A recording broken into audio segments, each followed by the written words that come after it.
Durant la dernière grande crise financière, les taux de défaillance sur les crédits bancaires ont fortement augmenté.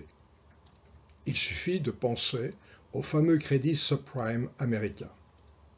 Cette défaillance, dans les modèles de prévision des défaillances, est le plus souvent attribuée à des événements externes exceptionnels. Ici, la chute du marché immobilier américain. L'intérêt de l'article publié par Rajan, Seru et Vig dans le Journal of Financial Economics est de montrer que ces causes externes n'expliquent pas tout.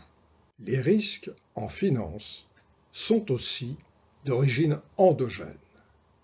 Ce sont les propriétés mêmes du système financier et dans ce cas, la titrisation massive des créances qui ont contribué à augmenter fortement les taux de défaillance. Pour mieux comprendre les arguments développés par Rajan, Seru et Vig, je vous propose de partir d'une présentation simplifiée d'une décision d'attribution de crédit. Un emprunteur exprime sa demande en montant, en durée. Ce dossier de crédit possède ses caractéristiques de risque. L'établissement prêteur dispose d'informations peu coûteuses, disponibles sur des grandes bases de données informatisées, comme la valeur du bien financé, les antécédents de crédit du demandeur, ou encore un credit scoring FICO disponible aux États-Unis. Il dispose aussi d'informations plus spécifiques et difficiles à rassembler, revenus, patrimoine du demandeur, profession. Il peut procéder soit à une simple application d'un modèle de credit scoring, soit, s'il en a l'expertise et les moyens, à une analyse plus qualitative et plus riche. L'établissement emprunteur soit rejette définitivement la demande, soit formule une offre en précisant le montant, le taux, la durée et les clauses diverses. L'emprunteur rejette la proposition et tout s'arrête. Ou il l'accepte et les fonds sont mis à disposition. Un crédit entre dans l'historique des relations entre l'établissement et ses clients. Ex post, l'emprunteur tient ou ne tient pas ses engagements. Dans ce dernier cas, le défaut est partiel ou total. L'établissement prêteur enrichit progressivement son historique. Il réajuste en fonction ses estimations de probabilité de défaillance et de coût de défaut. Le système s'équilibre à deux conditions. L'emprunteur a obtenu les meilleures conditions possibles sur le marché. Le prêteur peut vérifier que ses anticipations en matière de risque de défaut se trouvent ex post confirmées et qu'il n'y a pas eu de sous-évaluation des risques. Ces opérations lui permettent de réaliser un profit et d'approprier de la valeur. Le cadre précédent n'implique pas une parfaite stabilité dans le temps des taux de défaillance. Ces derniers peuvent fluctuer aléatoirement au rythme de chocs externes non anticipés sur l'économie. En ce sens, l'activité de crédit et le financement d'un portefeuille de prêts restent risqués. Les relations entre emprunteurs et prêteurs ne sont pas statiques. Les emprunteurs observent les comportements des prêteurs et tentent de comprendre leur modèle implicite de décision. En fonction, ils adaptent l'information qu'ils diffusent. De même, les prêteurs ne conservent que les informations qui leur sont utiles dans leurs décisions afin de maximiser leurs profits. Le grand changement dans l'industrie du crédit au début du XXIe siècle a été la titrisation massive des créances. En changeant les modalités de refinancement, elle a influencé les comportements de ceux qui étaient spécialisés dans la distribution des crédits. Le point essentiel dans la titrisation est que celui qui accorde le crédit n'est plus le financeur. Le taux d'intérêt proposé à l'emprunteur doit être fonction du coût de l'argent. Ce dernier est fixé par le détenteur final de la créance, en fonction des risques qu'il perçoit, et non pas en fonction des risques mesurés par le prêteur. L'appréciation du risque de crédit se fait en fonction des informations collectées sur l'emprunteur. Le prêteur a accès à ce que les auteurs appellent la hard information, cette hautement standardisée des grandes bases de données. Peu coûteuse, elle peut être communiquée aux détenteurs de créances qui peuvent l'utiliser pour se faire une opinion sur la qualité des créances titrisées. En revanche, la soft information est une information obtenue par le prêteur du fait de son expertise. Elle est coûteuse à diffuser et il est difficile d'en certifier l'authenticité. Aussi, les détenteurs de créances n'ont-ils pas les moyens d'y accéder? Ils ne pourront donc pas l'utiliser pour fixer leurs exigences de rémunération, et donc le coût du capital. Le développement de la titrisation a pour conséquence que le coût du refinancement n'est plus fonction que de la seule hard information. Le constatant, les distributeurs de crédit n'ont plus d'incitation à rechercher de la soft information. Le contenu informationnel s'en trouve amoindri. La prévision de défaillance est plus pauvre. Derrière un même taux d'intérêt se trouvent des crédits de qualité beaucoup plus variables. Les risques de défaillance sont alors sous-estimés. Pour tester cette hypothèse, selon laquelle le développement de la titrisation a changé les comportements des agents et les a conduits à utiliser une information plus pauvre pour fixer les taux d'intérêt, Rajan, Serru et Vig ont étudié une très grande base de données sur des crédits subprime entre 1997 et 2006. On peut constater sur ce tableau que sur cette période, la proportion de financement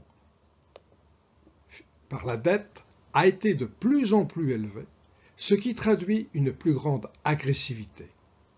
En parallèle, la mesure de scoring FICO augmente et le pourcentage de dossiers peu documentés, dont l'analyse reposait pour l'essentiel sur de la soft information, diminue.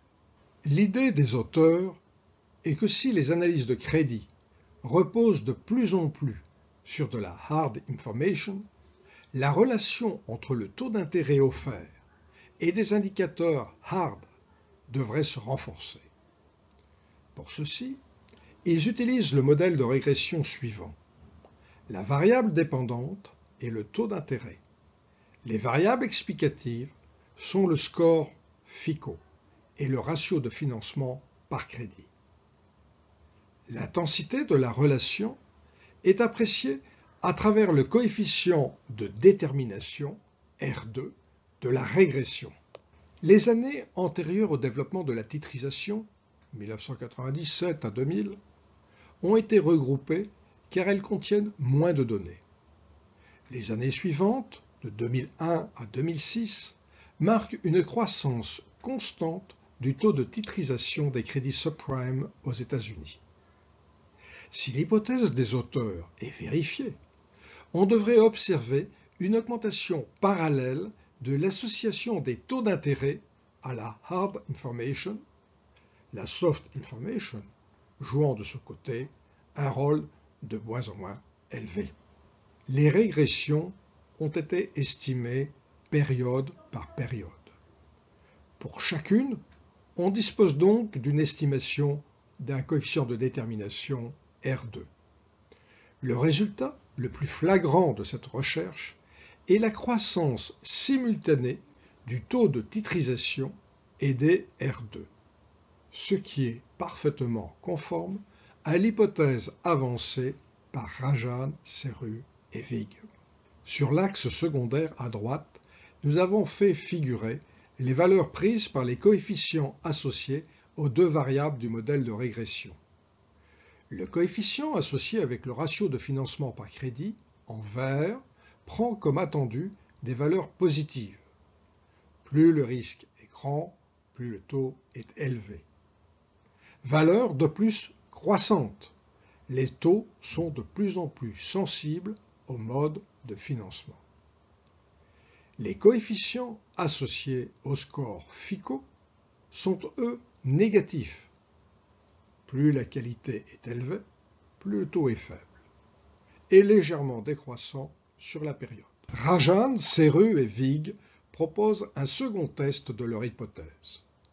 Si on classe les crédits par niveau de score FICO, selon donc de la hard information, à l'intérieur d'une même classe, on peut trouver des crédits accordés à des taux différents, si les analystes ont eu recours à de la soft information. Ce devrait être le cas avant la titrisation. En revanche, après la titrisation, si la soft information a été abandonnée, les taux d'intérêt doivent être beaucoup plus homogènes au sein de chaque classe. Rajan, Serru et Vig ont mesuré la dispersion des taux d'intérêt par classe de score FICO. Cet écart-type, estimé chaque année, a été ensuite régressé sur une variable temps. Il apparaît clairement que la dispersion s'est réduite lors du passage à la titrisation. Le mouvement est particulièrement marqué pour les crédits de qualité médiocre, pour lesquels la soft information permettait une discrimination efficace. En utilisant des modèles plus frustres de prévision, reposant exclusivement sur de la hard information, les prêteurs s'exposent à des erreurs d'appréciation sur les risques de défaillance plus élevés. Rajan, Serru et Vig estiment à l'aide d'une régression de type logique la probabilité de défaillance en fonction du taux d'intérêt offert, du score FICO, du ratio de financement et d'autres variables de contrôle. Ils comparent cette probabilité à un indicateur qui vaut 1 si une défaillance se produit dans les 24 mois suivants. La différence est une mesure de l'erreur de prévision commise.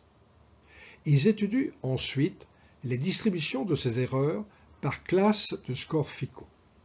Si ces erreurs ne proviennent que de chocs externes, leur moyenne devait être non significativement différente de 0. Les distributions de ces erreurs fournies par Rajan, Serru et Vig montrent clairement que sur la période 2001-2006, les moyennes de ces erreurs sont positives. La sous-estimation du risque de défaillance n'est pas un phénomène spécifique à la grande crise de 2007-2008. Elle est présente bien avant. De plus, le phénomène s'accentue avec le développement de la titrisation. C'est parce que la titrisation distend l'attribution du crédit et son refinancement qu'elle fait perdre toute incitation aux distributeurs de crédit de collecter et d'user de la soft information. Ne pouvant en tirer un bénéfice direct, ils préfèrent rationnellement l'abandonner. Ainsi, le système financier fait naître de manière endogène une incertitude supplémentaire. Les tests empiriques fournis confortent cette hypothèse et devraient attirer l'attention des praticiens et des régulateurs.